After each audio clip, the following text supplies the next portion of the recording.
Hello, hello. Welcome back to the Travi Wavi. I am your affable host, Travis Eason, and we bring you the Travi Wavi every week, Thursday mornings, right around 10 a.m., right here in beautiful, historic downtown Abilene, Texas, at the Neon Parrot Live Studios. We're located next door to Majestic Coffee, allegedly serving Onyx.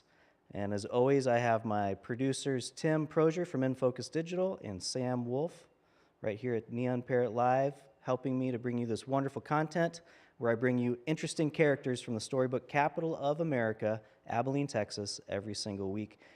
And this week is no exception. If my audience is watching, please like, subscribe, and comment. We really appreciate that support. Today I bring you the impeccable Fat Matt Smith. Hi, Matt. How are you doing? Hello, doing marvelous. It's Good. good to be on here and look forward to this conversation. Good, good. I'm excited about it too. Let me ask you the question that I ask all of my guests right away. Do you have any siblings? I do. One sister, she's 2 years younger than me. Okay. She's been married since '08, 4 kids, 3 boys and a girl, Wow. three girls and a boy, and just they live in the Colorado area, so I Okay. get to see them maybe once, twice a year. Cool. For like But- holidays and stuff, go up Yep. there. Yep. Nice. That's good. You guys stay on the phone very often? Not really. No. And we'll text every now and then, Yeah. but Good. we enjoy seeing each other when we see each other. It's just they're there and we're here, so Good. Good. Well, we were talking before the show, trying to reminisce about when we first met each other, and we couldn't come up with a date, but it was well over a decade ago through a small group, I believe, maybe through Beltway. yep. Yeah, yeah. So Got to meet you through that and some other fine people. And back then, you were probably in the oil field. yeah, so if it was prior to 2014, then I was in the oil field doing flow back and production testing. Did a lot of work out West Texas, but as the oil field, there's oil all over. So I've done stuff pretty much across Texas with the oil and gas industry. Very good, very good. How long were you in that industry? A few years. Okay, Yeah, cool. did it, and really it was an excellent time. I really, made excellent money with it, and you work hard, but then you have like long periods of time that you're just sitting and babysitting the well. So I would sit out and babysit a well, watch movies, read, spend time, whatever it is, just like thinking, I guess. But that season ended up coming to an end, and what happened is we ended up buying a house. I think the house that we ended up meeting up at, and we bought it in May of 2014, and then June of 2014 it was hit with a hailstorm. Oh yeah, that was a bad one. Yep. Yeah. And so it brought me home for my birthday was the next day, and was able to be home for my birthday. Took off work, had someone cover for me, and then was home for Father's Day. And we boarded up windows and patched on the roof, and we just had a lot of stuff that hit, and we're like, gosh, we've owned this house for less than a month, and we needed to do something. So we just kind of thought, well, we'll deal with it after like all this craziness. We had out of town people knocking on the door and people wanting to put signs out. Just it was a weird season for us. We hadn't had to deal with that before. And then I'm driving back out to Pecos, a month or so later, and feel that the Lord kind of put on my heart that it was time to turn in my resignation letter. Huh. And I was like, oh man, I'm making too much money to do that. But I've kind of going back a little bit, we've learned that we know the Lord's voice, and whenever He speaks, puts that still small voice in our heart, in our mind, then it makes sense to listen to it. And so we did, and walked away from a job. The last month I was there, I made 17 grand, and I was like, this is pretty good job. And walking away from it, not sure what the next chapter was going to look like, but just fully stepping out in trust. Yeah. Thought, well, I'll take a month off before I figure out anything to do next, just so I can spend the time with family. Yeah. And Your kids were little Yeah. back then too. Yeah. Yeah. and so, okay, we took the time off, and we it's like, okay, spend it with the kids, and then I thought I need to deal with this roof. Yeah. And so I started Fat Matt LLC Okay. to do our roof, but I was thinking LLC instead of calling it Fat Mat Roofing, so that I could have it for an oil field company. Because I Okay. thought I'll start my own oil field There you company, go. but Yeah. at first I'll run the roof through it Yeah. and kind of get some revenue coming in, Yeah. and that should help me launch the oil field. And it turned into did some for friends and family, and like, whoa, I started a roofing company Yeah. here and didn't intend to. Yeah. And so I was like, okay, well, I dove in and did a lot of research and found out the way that you're supposed to roof, and not just the way that it's done, but how is it technically supposed to be done, and started looking at those things and just kind of nerded out on it for a little bit and figured out the right way of doing things and learned, and off we went. So roofing is an interesting industry. I've done a couple of roofs in my life because a lot of times that labor is subbed out.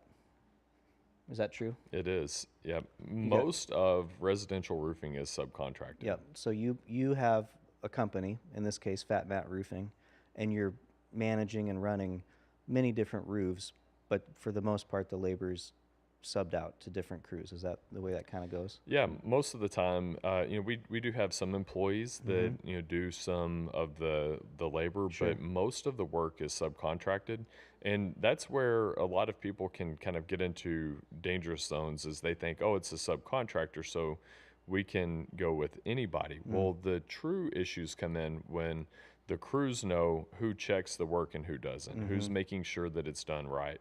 Because for a crew, if they can cut corners, saving time, Why wouldn't then they? they make more money Yep. in less time, or they make the same money but in less time. Yep. And whenever you have a contractor that's making sure that the standards are upheld, like checking, that's where we have people that are out on the job site verifying stuff throughout the day, throughout the project. And just because we're the ones that's holding the warranty. And other people, they may be a roofer today, but then next week they're a landscaper, or they're no longer doing business in this area, and it turns into a big problem for the property owner, because now they are trying to find somebody to come and fix the problem. Well, whenever we get the call to come fix the mess ups, it's oftentimes more expensive than if they would have just hired a reputable contractor from the beginning. And so it's if they even get the roof, sometimes they get people that fly in from out of town and they just take the money and don't ever do the roof. Yeah. Fly by night. Yep. Yep. Interesting. So you started Fat Mat Roofing kind of out of a desire to not have to deal with all of those extra troubles of a fly-by-night operation coming in, doing shoddy work, if doing the work at all. Yeah, I mean, I would say part of it, and part of it was also, okay, I need to deal with this, and I didn't trust the people that were coming around. And if I don't trust someone, I have a hard time paying them Yeah. for doing whatever the task is. And it needs to be right. And, I have no problem paying if something's right. But if it's not right, then I don't want to do that.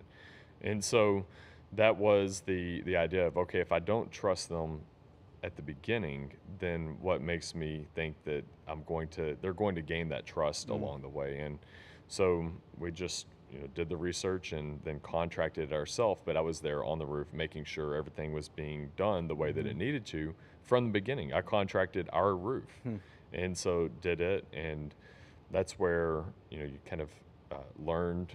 I was the guinea pig. Yeah. And then did some for as we started doing it for other people, and then started bringing more people in to help us employee wise, and we had some projects that didn't go like they needed to, and our experts that were on the job, things didn't go like they needed, and I had to refund some roofs that we completed, but not at the level that it should have been done. And I lost confidence in the way that, in our ability to do it based on the team that I had at the time. And that was a pretty tough spot, but it's one of the things that I feel if you're doing something, you have the obligation to make sure that it's done right. Absolutely. And, that's what we have as our word. And, like something goes wrong, you fix it. And we've had other roofs that, we've put on and had stuff that didn't go like it needed to, and we replaced it. That stinks. And then other times, you put a roof on and there's a manufacturer defect in the material. Mm. Well, this roof is bad, we need to replace it. So we would, reach out to the manufacturer and say, here's this problem that we're having. This home's getting ready to be sold. What can you do to help Mm-hmm. us? And through the relationship with the manufacturer and them knowing we're like Fat Matt, we're one of the we are in the top 1% of contractors in the country. Oh, great. Good And as news. a select shingle master with Certainteed, we're able to have that relationship, the phone call where here's a problem and they come out and look at it and they back our work Mm. really well and they replace the entire roof out of their pocket. Mm.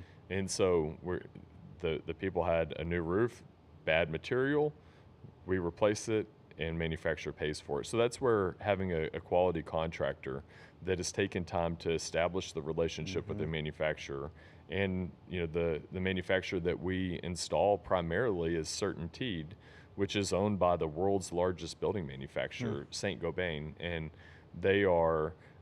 They have so many products, and at that level, they're able to stand behind their products. That's great. And we saw it just recently with one of the one I'm talking about. Mm.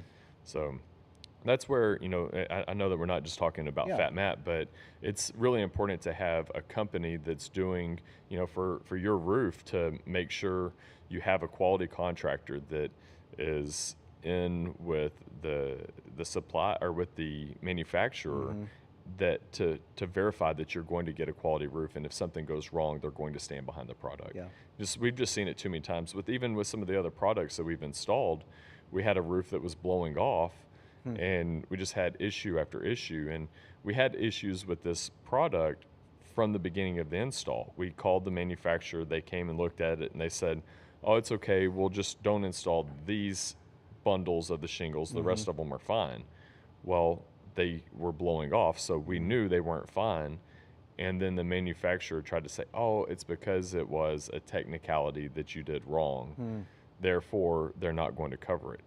That left a really bad taste in my mouth. Yeah. And then I see that there's some contractors out there that are installing that product. Mm. And I'm like, I wonder what their customer is going to go through when they are faced Yeah. with this problem and the contractor's not in business anymore. They have nobody. They're going to have to pay to replace it themselves out of pocket. Mm-hmm. And so it's just not all roofs are equal. Yeah. Well, and I mean, as a homeowner, fighting with home insurance every year, it seems like the roof is the big factor, right? I mean, Well, yeah. I mean, think about it. It's, 30-40% of curb appeal is the roof. Mm. If not more. Some of those real steep roofs, it's half of it. Mm. You see the roof, and if Mm-hmm. it's a bad product, then Yeah. That's interesting. people won't buy it. Yeah. And not to mention, who wants a leaky roof? You know. Yeah. Yeah. So that's kind of it's kind of interesting to me how you segued from being an oil field guy to becoming a contractor and growing that business. And that's been what, 15 plus years? Yeah, so 2014 is Okay. when we started it. Okay. June 12th, 2014 was the hailstorm. Mm-hmm. And yeah, that's what started Fat Matt. It's crazy. I was not in town still living in the same home, but I was in Tennessee, and thankfully, producer extraordinaire Sam Wolf was on call and went to my home and cleaned up glass. And I'm on the north side. I got hit with saucer-sized hail Yeah. back then, and I'm glad I wasn't here for it because I probably would have been a puddle of mush. Well, my wife was downtown for I think it was the Festival. Mm-hmm. And so she was here with the kids, and she was able to get them in the vehicle, and they were trying to leave. They didn't know what Yeah, was yeah. about to hit. They just knew a storm, Yeah. like rain, whatever. You get in the Mhm. car and you go home. And it busts the front windshield Mm. with her and the kids, and then ends up she gets pulled over and it busts out the side window. So Oh my here she is gosh. with babies and car seat trying to keep the hail from coming in. Terrifying. It was a traumatic time Yep. for them, and so for a while, anytime it would thunder or whatever, the kids were scared. Mhm. And so you see that like, oh man, this is a weird, scary time. Mhm. And then I get the call with her on the side of the road, like, okay, well, I'm 4 hours away. Mhm. And she was able to get home, and she got home, windows busted out, like what you're saying. Mhm. And It's like, well, it was, softball size hell at our house. And that's significant. Significant. Yep. And 4 hours later, when I get home, there's still frozen hell on the ground. Oh, crazy. And, it's a hot summer day. Yeah, crazy. So, seeing that amount of hell and the problems, there were people coming in from all over, out of town, contractors and the such. But yeah, it's a scary time, and especially downtown. There was, all those people that were pretty Injured. scared during it. Yeah. People were injured. Man, that it is possible for our little wonderful hamlet of Abilene to receive extreme weather from time to time. I guess we're all kind of prone to that. So I had a chance to chat with your lovely wife yesterday downtown at the Business Expo at the convention center. I was looking for you, but I caught her, and good to catch up.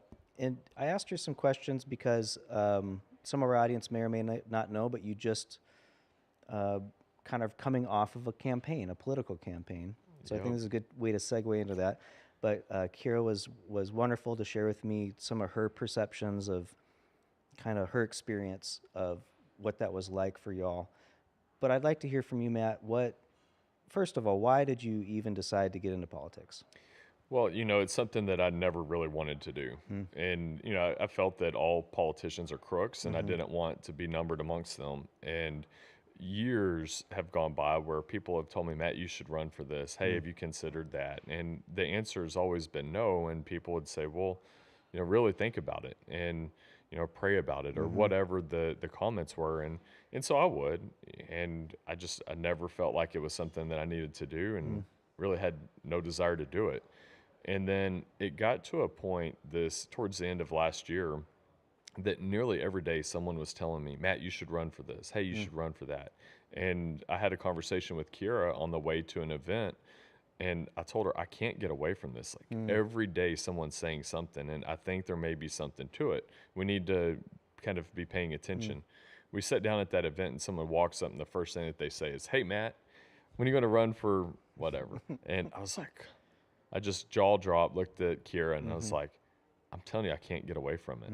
And so then we just thought, okay, well, let's consider this and see what is it that people are seeing in me that thinks that I would be good at this. Because if they're crooks, I don't want that. Am I giving off this crooked vibe or whatever? Or is it something, just a perception that I have that is that way, and I'm just looking at the negative? And I think that a lot of people were seeing the leadership and seeing, hey, a strong leader. We want, someone with your demeanor, with your, ability to lead in positions of, public service. And I was like, okay, well, let's look into it. And so I started talking to a few people. What does this look like? Is this a 1-year ramp up, a 10-year ramp up? What do I need to do to be in a position to be able to run for something? And as I was having those conversations, it was, well, you can start out in a precinct, you can do a school board, a community, whatever, and kind of work your way into some of the stuff. And it's like, that just doesn't sound like something that I really would want to do. But and then someone had mentioned, well, did you know that Jody Arrington isn't seeking re-election? And I was like, whoa, that's a U.S. Congress. And let me think about this. When do I need to know? Well, filing deadline is December 5th or 7th, somewhere in there. And this is in November. Okay. And going Clock's from ticking. what does it look like to not much time.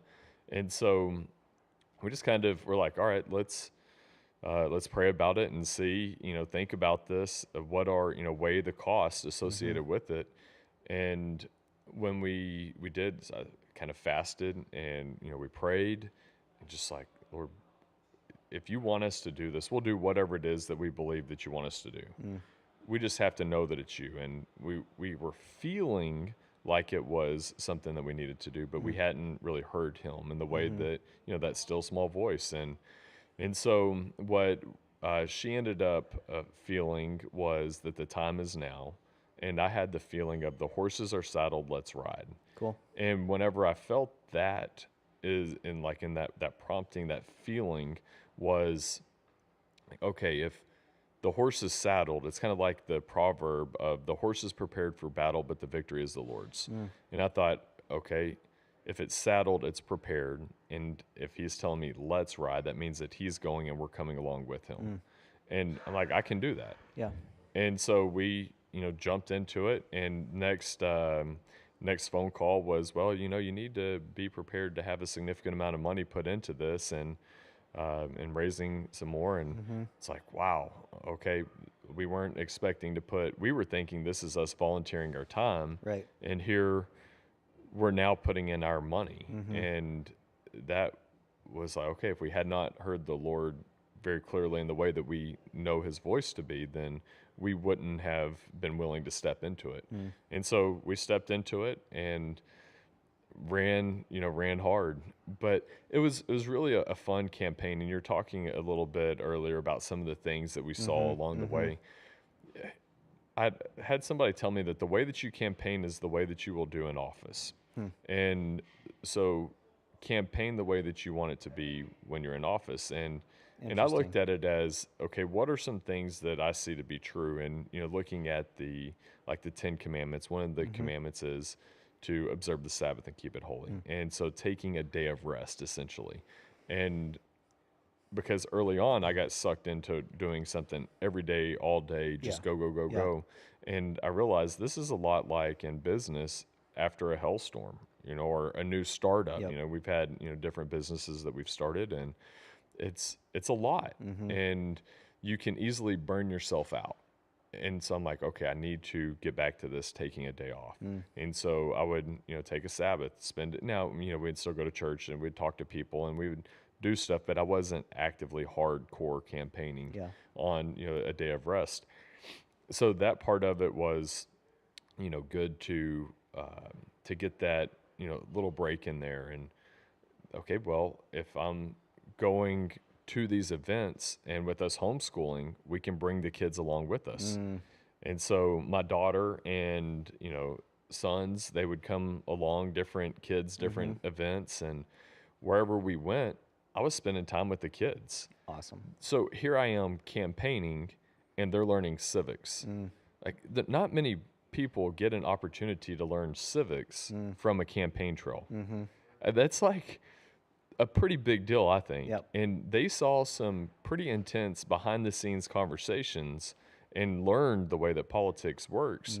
I mean, the good, the bad, the ugly, they saw a lot of it and they were like, oh, wow, this is what you're saying. And then they heard me say things like, I'm going to run a clean campaign. Well, what do you mean a clean campaign? Well, I'm not going to go negative and bring out the dirt on the other people. Dad, this is like when you told us you don't tear your siblings down to make yourself look better. If you're building a tower, you build the tallest tower by building it taller than everyone else's rather than tearing their towers down. And so that's what we did with the campaign. And people have really liked the way that we ran this because I'm not caught up in all of their drama. And like there's, people would send me stuff all the time of, did you see this about him? Or did you see that? I'm like, I don't have time to mess with their stuff. I'm running my campaign and it's going to be about me and the things that I'm going to do. And that's what we did all the way up through the end of it. And even afterwards, there was a time that we were up pretty big and a lot of people saw that and were applauding and cheering and going to bed with me in the lead. And then they wake up and I wasn't even in the runoff. Well, I say in the lead, in the runoff. And then they wake up and I'm not in the runoff. And I was 196 votes behind. 196. And then, but there was still 1% of the votes that were out. And so, okay, when will we know on these? And it was just like one thing after another until we finally find out, and it's after the deadline to be able to recount. And so we couldn't even do a recount because the Republican Party of Texas didn't get the numbers to the Secretary of State. And so, despite phone calls and trying to get those official numbers, It got we're lost. Got lost in the translation. Yeah. And there were I'm that's pretty disappointing Yeah. because there's a lot of people that spent time on our behalf and voted for us and talked to people about me that thought we should do a recount. And we said, okay, we'll look into it, but we need to know what the numbers are. I don't want to recount if we're in the lead. That doesn't make sense. So we need to see what the numbers are first. And for that to be delayed so long, that's frustrating for that to be to have taken out that option. And so I'm just going to pose a question, and it might sound a little conspiratorial, but do you feel like the powers that be in this particular race, in this recount situation, that there's a possibility that it could have been that there might have been another heavy hand involved? The I'm not trying to put you on the spot, but I'm getting the sense from you that maybe if we had a chance to have a recount, we might have seen some different numbers at the end of the day. So I'll talk about it, and I don't have any proof on this, Right? But the thing that conspiracy theories are only conspiracies if they're not true, right? And a lot of conspiracy theorists are just early. And so, they're saying the thing that people will say years later, but they were just the crazy people at the time because they saw something that wasn't like it should have been, and they started sounding the alarm about it. So I do question it. Yeah. And I have a lot of people that sent me information that seems like, man, this makes sense, what they're saying, but I need proof. Because if I'm going to go and, take a chance on my reputation based on it looks this way or it seems that way, then I can't do it. I need some proof in here. Is there not a sort of a system for a forced recount? I mean, this particular runoff election was really close. Yeah, Out of it ended up 77,000 186. Yeah, 77,000 votes, and you're coming down to less than 200 votes that split that hair. I would think that needs another couple of looks at it, an independent look at it. Yeah. Yeah. Well, and I wish that that there were, and I'm not saying that it's over for the people looking at it, and down the road it may come out that there was something there, but there's also really good people that want to be make sure that our elections are done fairly, and the people that are there counting, they care about our country. They want to see. We're assuming it's fair. Right. And yeah. And so for there to be manipulation there, it would have to be either people in the polling places, like at the voting booth, election workers, the people that are there that care enough to be involved, they would have to be in on it, or the machines themselves would have to have somebody that is manipulating it behind the scenes, and then the ballots that are scanned in, someone would have to be changing those. There's just enough weirdness about it that it would take enough people in on it to make that happen, and it just seems like it would be a pretty far stretch for that to actually happen here. Now, I'm not saying it couldn't, but I just look at it as I'm not going to be a poor loser and go and throw people that are out there working and make them look bad on it. But now, if someone shows me proof, if you have something, then certainly give it to me, and I will. If there's the opportunity to expose corruption, stopping fraud, and enforcing our laws, that's a lot of what I ran on, and it's what I'm saying now. I can't go and expose something without there being anything there. Absolutely. And what I know about you, Matt, is that you're not going to, like you said, you're not going to kowtow out of here and say it was voter fraud, and that's why I didn't win. But I'm saying, well, can we see the numbers with you? I mean, especially just talking about civic duties, and that we're all those of us that care, that are showing up for early elections and for voting and paying attention to what the city council is doing, I think it matters. This is our community. This is our state. We should be paying attention. And so it is unnerving when the question is raised, is this free and fair? Well, Whether and that's local or national. the thing that I would encourage everyone watching and everyone that we talk to is, if those of us that are irritated by this got out and voted, if we joined in on the conversations prior to and we knew who it is that is running, we would have a lot more of a say. But what I ran into, so many people that aren't in the political circles, they're like, Matt, I've never voted before. I don't, we pulled some people in that voted, but most of the people that are voting are people that voted last time. And, we need people to get involved, even in our churches. Yep. A lot of people are like, Matt, we don't get involved in politics. It's, and then the people like, it doesn't matter what my vote is. It's just going to, they're going to put whoever they want in there. And so there's a lot of that. And then you also see how much money factors into it. I would say that, as far as money that was raised at the other people, like you have millions of dollars that come in, and versus we raised very little from other than what I put in, and you see the amount of money that goes into something like this, and that gives the opportunity to have more ads, do more promoting, which the more name recognition and more people see the person, they're more likely to vote for them.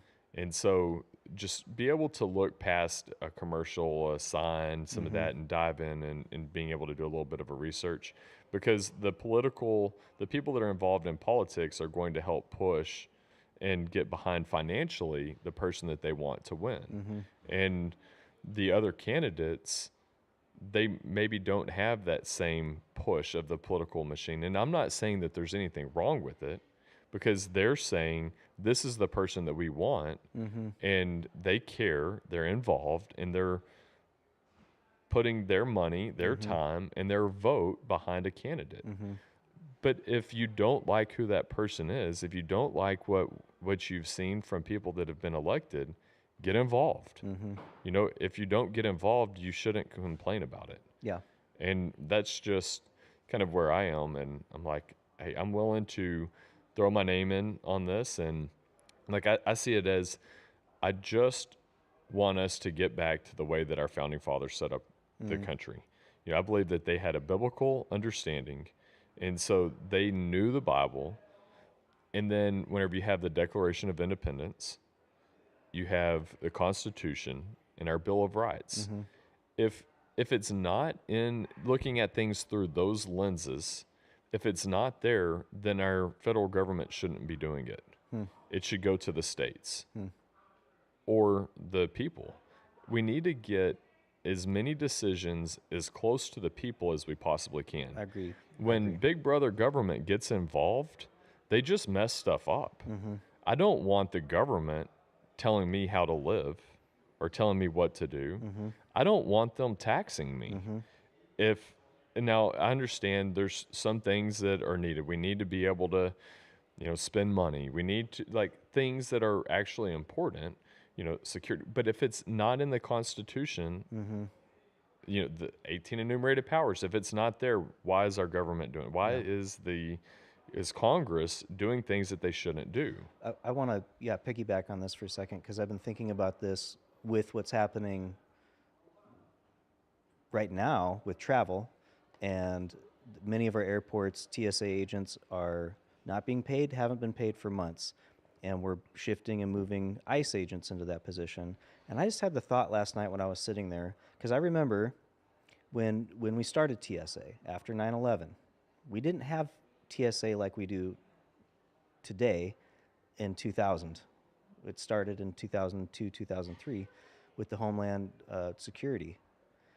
And personally, I used to really enjoy flying on an airplane until about 2001 when TSA came on, and I got to take my shoes off, and I can only carry 3 ounces of it was a pain in the backside, and it's been nothing but a pain ever since.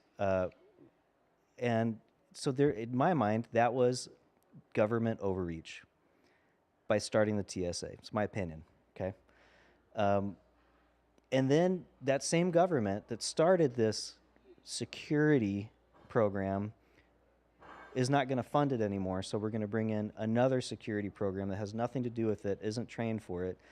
So I think, to me, this is a great example of how government messes something up, and then they might recognize that they messed it up, so they defund it, and then they do something completely different to make it the situation even worse. And this is like a compounded.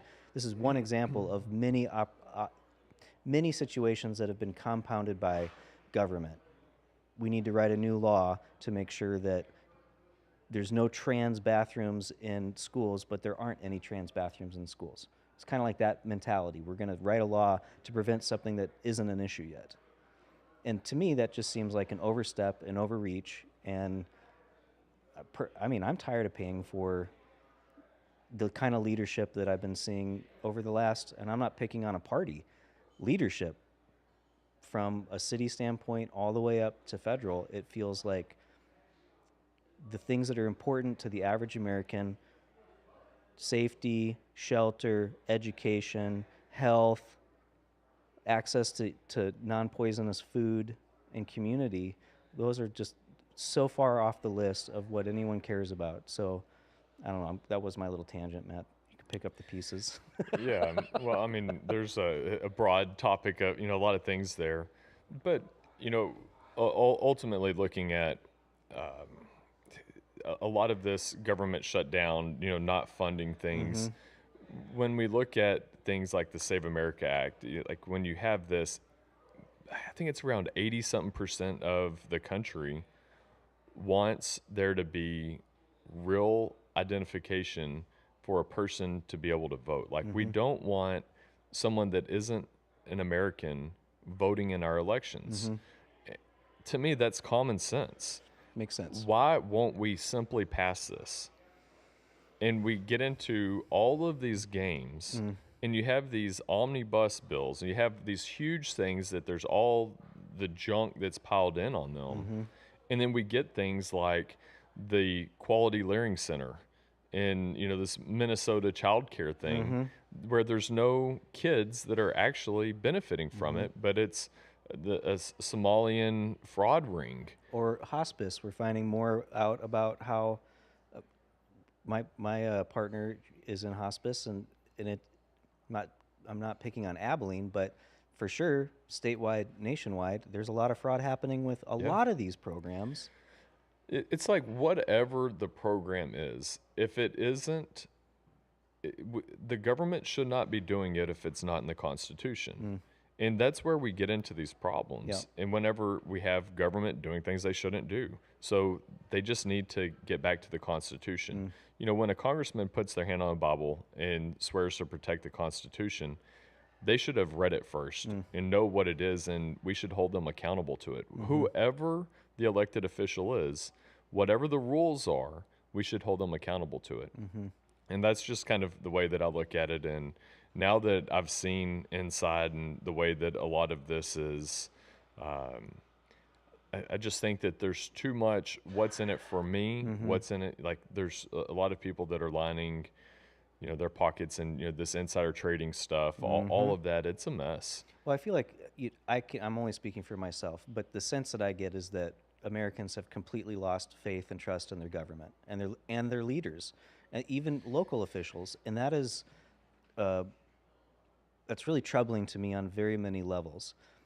And I want to segue off of politics and wrap up with some hockey. But in talking with your wife yesterday at the business expo, she left me thinking that I think she kind of thought you guys were going to win.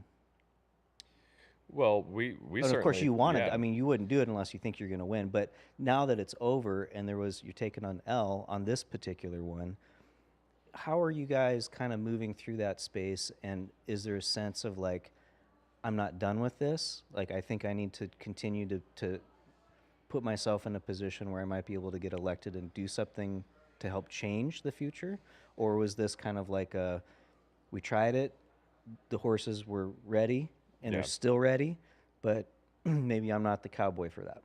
Well, and I think that the horse is saddled, let's ride. We rode. Yeah. I mean, it's like we did what we're supposed to do. And I still feel that, if given the opportunity, yeah, there's some things that we would do differently, but like the outcome, the horse is prepared for battle, but the victory is the Lord's. Are, are we finished with the battle? And like, what is it, the end goal on it? I don't know what Okay. that is, but I feel like we're doing what we're supposed to do. And even right now, like, okay, now that I'm involved in this, I'm not going away. I don't feel like I'm supposed to get off the horse. We're still going. Yeah. And like, I do think that, the people that have told me, Matt, if we would have known how close this was going to be, we would have gotten involved. But many people saw that it was just a waste of money getting involved financially because I didn't have a chance. Well, if those people would have gotten involved, we would have been there. Yeah. And so now what they're saying is, if you ever want to run for something again, we want to be behind you. Cool. And we believe that you'll win because the people that now see, whoa, we really like Matt. And had I thrown my name in before they already picked their racehorse or whatever, then I think that they would have gone with me, because I had some of the other candidates, all of the other candidates like me. And in fact, they said, and if I'm in a runoff and not them, all of them like me the best. And so they would have been behind me if I would have been in the runoff. Yeah. And so it's just interesting to see the way that, even candidates' family, like, hey, you're our second favorite in this. Yeah.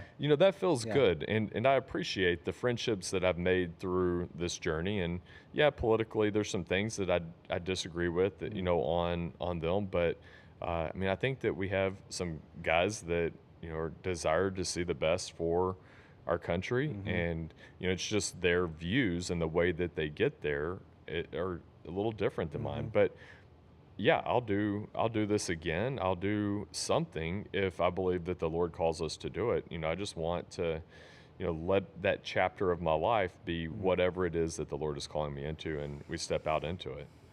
It's cool, man. It was a big leap of faith. Yeah. Yep.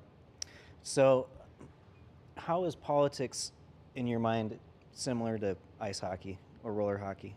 Because I know your family's not only has a deep faith, but also a religious fervor for hockey, and I come from a similar background. So, is there any correlation there? I've never thought of it in that way, but I can say, like, kind of slightly different answer than hopping over to hockey. Yeah. I would relate getting into a campaign a lot like a startup business. Okay. You have an idea of what you're going to do, but you're still researching and you have a lot that you don't know. The first time you start a business, you're researching everything. How do I file for an LLC? How do I, and then you're doing that part. And then you get the next thing and you're, okay, I guess I need an email. Okay, I need a phone number. Okay, we need business cards. There's a lot, but if you don't know that you need business cards, well, someone asks, hey, do you have a card? Yeah, let me get that. And then you're figuring out where do you order it. And so there's a lot that goes into a startup business that's the same with a campaign. And so it felt like a startup business getting into the campaign. And now I'm like, okay, I know this stuff, so it'll be a whole lot easier should I run for something again. And then transitioning into the hockey side of it, I would think, I played as a kid and then took, I don't know, many years off, 15, 20 years off from playing, and then started playing again when my kids wanted to play. And now we're probably 8 to 10 years of playing roller hockey again, and just we absolutely love it. And we went to we enjoy going to watch the Dallas Stars play ice hockey. When the Aviators were in Abilene, we loved watching them. Now that's before we had kids, before I was even married, but and then I played a little bit whenever the Aviators were here, so I got to have a short ice hockey season. And then roller hockey, the kids play. I have the 5 kids, married 22 years now, and just seeing how my wife loves, being part of a hockey family, and she cheers for the fights. And it's a little weird whenever I'm playing and she's chanting fight. I'm like, babe, I haven't been in a fight since we've been together. Like, I don't want to get into a fight, Yeah. but she's still fight. And like, okay, that was, like we rubbed a little bit. We weren't fighting, babe. And, but she sees that even with the kids out there, and she's more joking about it. But great. if we did get into a fight, she would She'd love love it. Yeah. And then if I were to be walking down the street and get into a fight with someone, she would think that it was the She'd be cute appalled. kid. Yeah, like, why are you doing that? But Yeah. then the kids, they play, and they, our daughter, 16, she's like fearless. Here's the 16-year-old. She does the marketing for Fat Matt. She was with me on the campaign and, driving me around, doing a lot of stuff, helping with the campaign videos. If people have seen the videos that we did, it's her, a 16-year-old. Great. And she will jump in front of a puck. Someone's shooting a puck, and she'll put her head in front of it and watch it hit her mask. Like, that's not normal for kids, but great. it's just like this fearlessness that the kids have. And then the 4 boys, Matthew, our 14-year-old, he'll get out there. Him and Gabriel, or we call him Gassy. His initials, Gabriel Alexander Smith, so Gas. And so we call him Gassy. Those kids, they'll get out there and play with the adults at 14 and 12. That's great. And they're stinking good. And as they're doing that, they're out scoring, and That's awesome. you're like, goodness, kid, you skated around, some adults, or you took the puck, and like they'll skate up to a full-grown adult, and like, are you not afraid of getting flattened? And sometimes they do, but then they bounce up and Great. go for it again. And then we see our 11 and 8-year-old. Those kids, they're about the same. It's they just love it. They've been playing. Peter, our little one, he's played since, well, I mean, I don't know, he's like 3 or so, but he would drag my hockey stick around the house, or the other boys, other kids' hockey sticks around, and then Ian, our 11-year-old, gets out there and plays and just loves it. So we love hockey, is what I'm trying to say on it. And roller hockey is our deal, our jam here in Abilene, because we don't have ice, but we're gonna get some ice, Matt. We're gonna work on it. like, we've got to do this. I'll give me a shovel. Yep. Let's go. Let's dig it, man. I'm ready for some ice. We haven't had it here since in the 25 years I've lived in Abilene, and I'm ready for some ice. Well, we have we have the land that I would be happy to put it up at, and like I was telling you beforehand, the Dallas Stars have a pretty neat facility. The way that they do their Star Centers, they do a couple sheets of ice, and you can have ice time that you sell. You have birthday parties. When we have these 100 and whatever degree summer days. Do you want to be outside at a park for a birthday party, or would you rather be inside where it's in the 60s? Yeah, I like that option. Yep. And that would be a whole lot better, seeing that direction. And you have figure skating, ice sports, of whatever the ice sport is. And here in Abilene, we have Dice Air Force Base, plus the universities. People are coming to Abilene from all over the country, all over the world even. And ice sports are a bigger deal in a lot of other areas. Why don't we provide that for our members of the Air Force that are coming here, even with the data centers? People are here from other places, and they're disappointed that we don't have ice. It may sound wild to people that don't know the ice sports community, but there's a lot of people from Abilene that drive to Dallas, or to Euless, or Mansfield. We have to drive for 2 hours to get to ice, and people do that every week from Abilene. So if we had that here, we would see a lot more people enjoying the sports and being a part of it. And it's my favorite. This is a shout out to my brother Ryan. You know how much we love hockey. we come from that religious fervored hockey family as well, and it's really, I'm just thrilled to hear that you guys are 100% about it. Oh, All in for the hockey. yep, we love it. It's good. It's Yep. good.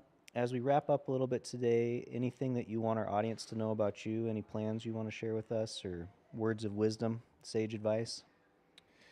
So where I'm at is my desire is to live my life so that those that know me the best freely choose to love and respect me the most.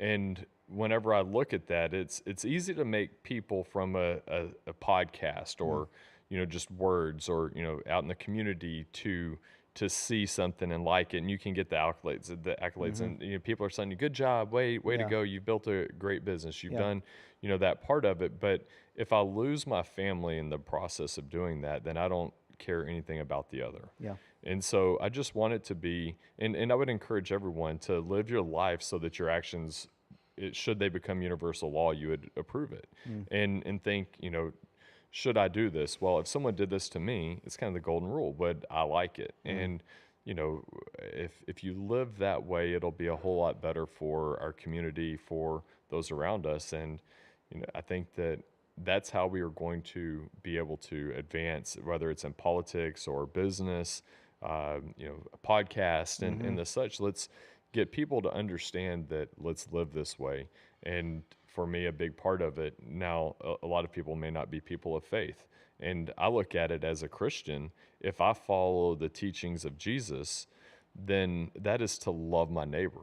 And it doesn't say the neighbor that believes exactly the same Or looks like me, right, or whatever. and so if I'm loving my neighbor, that's someone that if we are living like Christ, we're serving them, we're loving them, we're going out to reach them, not to make them feel bad about themselves or any of that, but to go and show the love. And that's really appealing when people actually live like Christ. Yeah, I agree. I 100% am on that same page with you. But I wonder about this because of, I wonder about this, that love thy neighbor that you love yourself. And, I wonder if a lot of people are struggling with loving themselves enough first, and then that's why there's so much vitriol and hatred for the neighbor. Not that I'm going to solve anything here today with you, but I just stand back and look and go, why is there so much vitriol for our fellow community members, or for our literal neighbors, or for our own children sometimes, or spouses or parents? And I wonder if it's because we're just carrying around some unforgiveness or I think that shame you for hit the ourselves. nail on the head. The unforgiveness is a huge part of it, because most of the time, we know what we have done, and we see the bad in us, and what can we do to fix that? Well, there's really nothing that we can do based on from a Christian perspective. There's nothing that we can do to be sinless again, like to have never sinned, right? Yeah. So, and the way that I view it is that in order to go to heaven, we have to be without sin.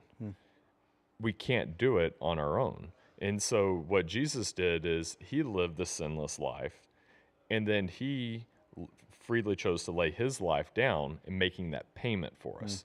Okay, so picture it like this. If we are sitting here and, you have a coffee, and you chose to pay for my coffee, I don't have to accept that payment. I can still go and pay for it. That's me choosing to pay for my coffee. Well, the wages of sin is death, but the gift of God is everlasting life. Okay? For God so loved the world, he gave his only begotten Son. Whoever believes in him shall not perish, but have everlasting life. So if we put our faith and if we're following him, we choose to accept his payment, then I believe that we get the everlasting life, living with him in heaven, versus us choosing to pay for our sin with our death. And so I think it's a lot easier to accept the payment that Jesus made for me. And whenever people accept that payment, they see the forgiveness that they then received. It's much easier for them to forgive themselves because it's already paid for. Why do I want to keep that on myself, to have to continue to try to pay it and beat myself up? When you're forgiven, it's for freedom that Christ set us free. when you walk in freedom, you're able to be free and help set other people free.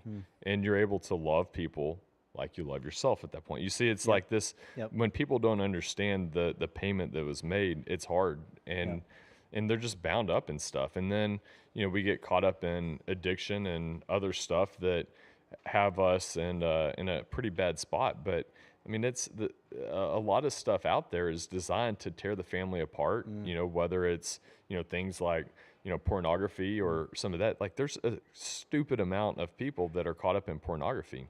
And a lot of people think, oh, there's no problem in it. But those that have been caught up in it and want to not be, they see it's an addiction. The chemical reaction that's happening in the brain whenever viewing it, it creates like that hit that you really feel like you need, and just like a drug does. And so that is, I would say, just a perversion. It's not something that God intended for. God created sex to be amazing, and He created it to be between the husband, the wife, and whenever they have sex, and it's phenomenal. I mean, I think that He created it to be pleasurable, and therefore, Satan says, now go do it with everyone, and watch other people, and view other people that aren't your spouse. And so it turns into this thing that it wasn't supposed to be, and then there's shame. So I believe that part of the way that people get caught up in it is, oh, hey, yeah, this is really good. Wow, wow, she does look good, or whatever. And then now they're caught up in it, and then they can't go talk to people about it because it's shameful. Because now they feel like people are looking at you like what I did. You know that I see this. You know that I'm addicted or whatever. But it's just sin. Yeah. And it's something that was already paid for. So there's the freedom. You get the freedom, and you're able to walk that out, and then you're not caught up in the same crap that's sucking your time. Yeah. It's good, man. Sorry, that's good. A little bit of a squirrel there. Well, I felt some of your, youth minister come out there a little bit too, which is great. As we wrap up, what do you guys, are you guys still attending church at Beltway? Yeah, we're at Beltway. We've, through the campaign stuff, we visited a lot of churches, and, there's a lot of good churches out there, things that we like about some of them. Even we found that Pioneer Drive, they have great church. Wednesday nights, they have a family meal. We loved that about Beltway when we started going to Beltway. It was one of the things that attracted us there, because you get together, the family eats, and you have the meal, and you sit around a table with other people. We love that time. And COVID hits, and that stopped at Beltway. And so we visited Pioneer Drive, and seeing that they have it, we've gone a few times to their Wednesday evening services, and they have different things, and just the community. I see gathering together. We could do stuff like this as part of the church, but it's more the community side of it. And there's great teachings. The Beltway is a phenomenal place.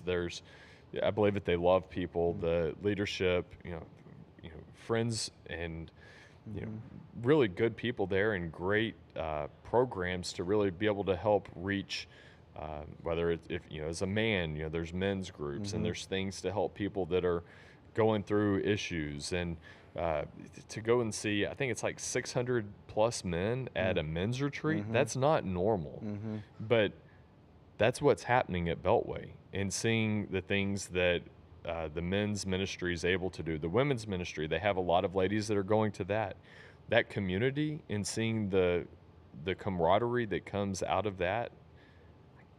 That's where, Beltway is part of what brought us together. And so seeing the relationships that are built through those small groups help you down the road more than most people would realize. And even if someone isn't like a faith-based person, I would encourage them to go get involved with people that are doing this. And I'm not saying that the people that go to church are perfect. We're all broken people. We've all done stuff, and there's church hurt is a real thing.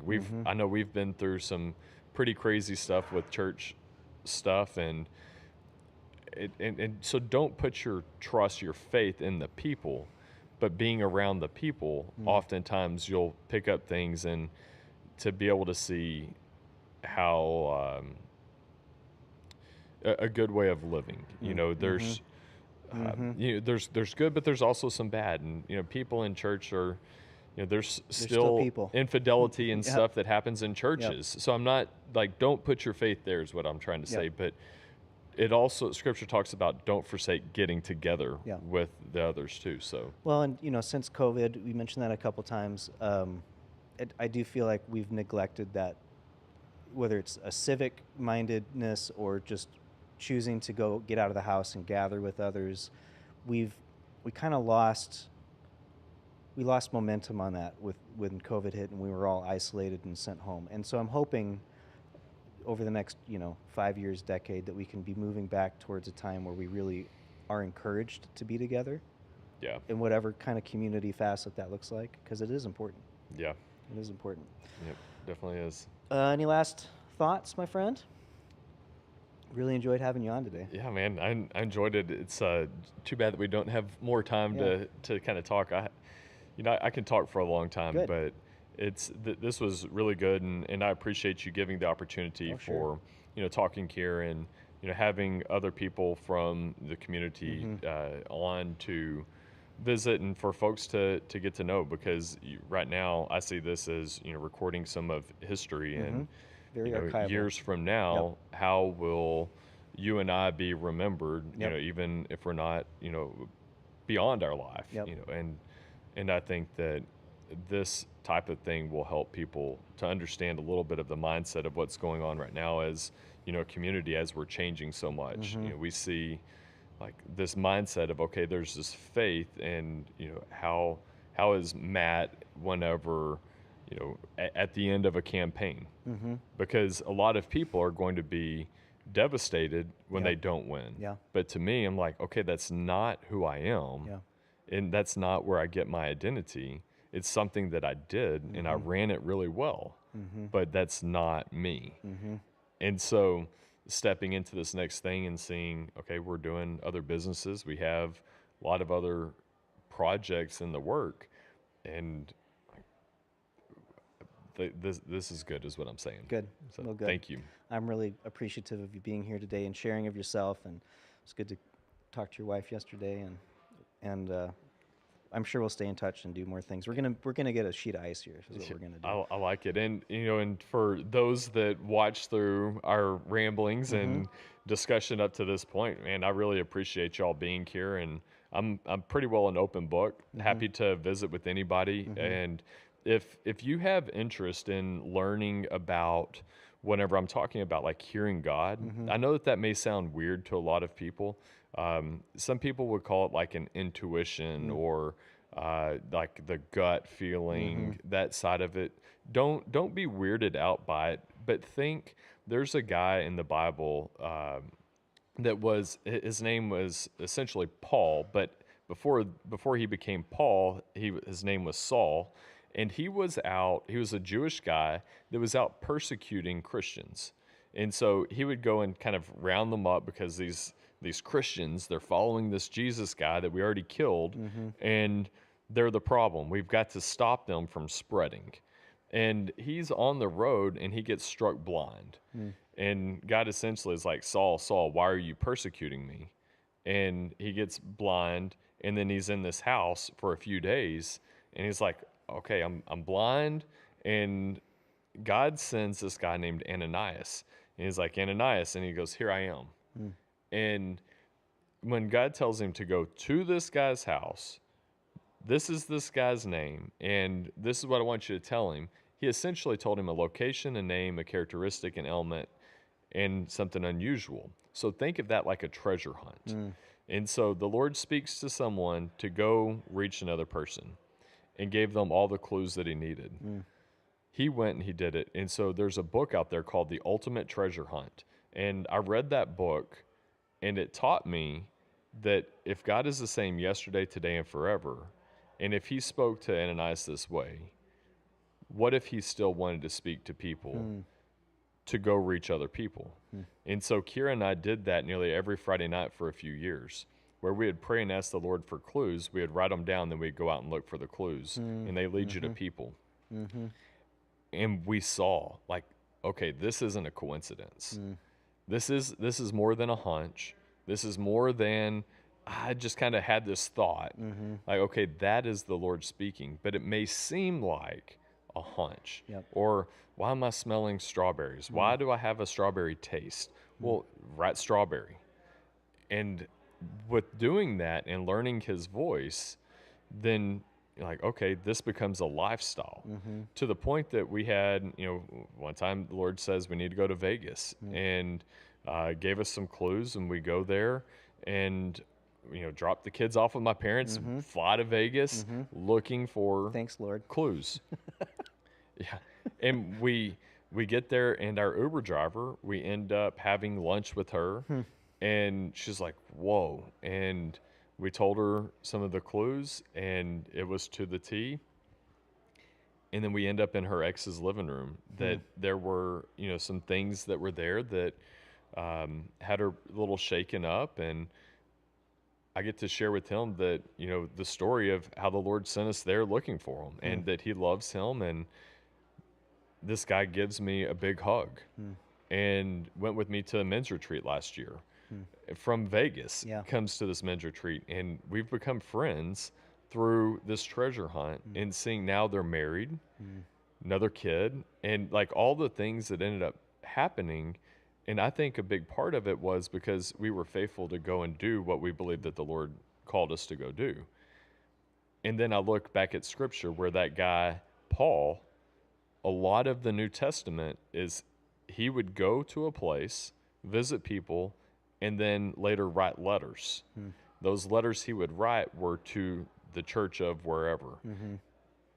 And that's, okay, we went to Vegas, and then I found myself sending text messages, encouraging, or on the phone, modern day way of communicating back to someone that the Lord sent me to. I'm like, I'm getting to live what I saw modeled in Scripture.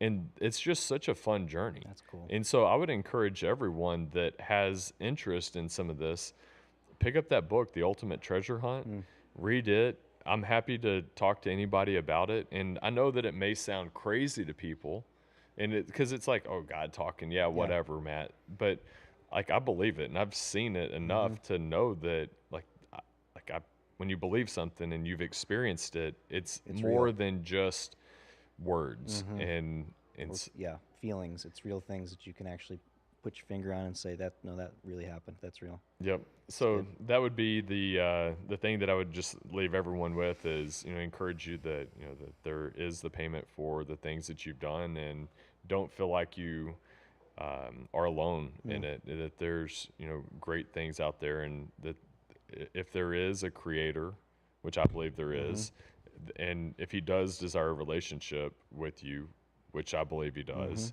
then like it's pretty cool to be able to have that kind of relationship with someone that's able to create a sunrise and a sunset and wants to know me and spend time with me. And so I enjoy that time, and that time of abiding with him.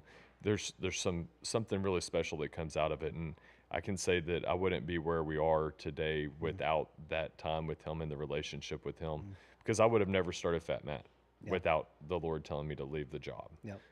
And, just a series of things that, I can point back to, and it comes back to like that chapter heading is the Lord spoke and I listened. And this is walking out the chapter where the Lord said, here's the new chapter, and we step into it just like the campaign. Like, I don't have to, like, I'm writing the story right now. Like, we are in the middle of the chapter, and someday this conversation, hopefully someone, hearing us will pick up what it is that I'm saying, and their life will be forever changed in a way that they get to go on this great adventure with the creator of the universe by their side. And it's so fun. It's wonderful. Yeah. It's good, man. Thank you. It's good. Good time. It's good. Thank y'all. Yeah. Thank you, Matt, for being here today. Friends, thank you for watching. Producer extraordinaire Sam Wolf, proprietor of Majestic Coffee Shop, encourages all of us to come down and get some coffee at Majestic, allegedly serving Onyx. Tim Prozier from InFocus Digital, co-producer extraordinaire, helping make me look handsome as always, and my guests look fabulous. Thank you to our live audience that filtered in today for watching. You're always welcome to come downtown downtown Abilene, Texas, on Thursday mornings, and catch the Travi Wavi, where I bring you amazing characters from the storybook capital of America. Check out Fat Matt. If you need a roof, give him a shout. He'll take good care of you. And keep an eye on him. I'm sure he's going to do some more really cool things. Couple things coming up that we want you to be aware of. Cotton Warehouse Live, a free community show, music, food, vendors, great time. That's coming up April 17th at 6 p.m. just down the street. Tell your friends about that. And there's just so much wonderful content always happening here at the Neon Parrot Live. We'd love to have you come down and check out singer-songwriters. Sunday nights with Terry Knight, other podcasts, MC Josiah's Rizism with Tim.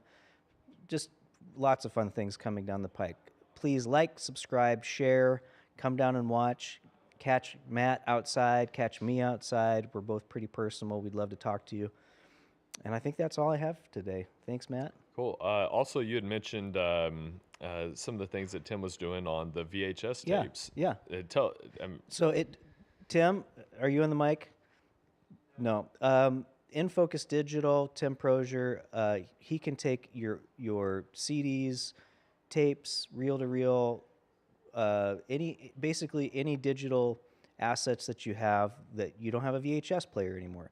He'll take your VHS tape, clean it up, old family memories, and put that into a digital format that you're able to access. So in Focus Digital, get a hold of Tim. He will take really good care of you. He's an amazing asset for me at the Travi Wavi. Yeah, good plug. Thanks, Matt. And I know that you had the VH tape that you found the other day. Oh, yeah. You were mentioning that too. Yeah. I was thinking about Tim when I was walking around the neighborhood and found One Man's Trash is Another Man's Treasure, an old Black Sabbath VHS from 1978, which was the year that I was born. So anyway, yeah, I really appreciate you being on today, Matt. And I do want to work with you on getting some ice here. Yep. Even if it takes us 10 more years, that would be worthwhile. Yeah, That'd be worthwhile. Be good. All right, friends, signing off from the Travi Wavi. Catch me next week when I'm bringing you another wonderful character from the storybook capital of Texas.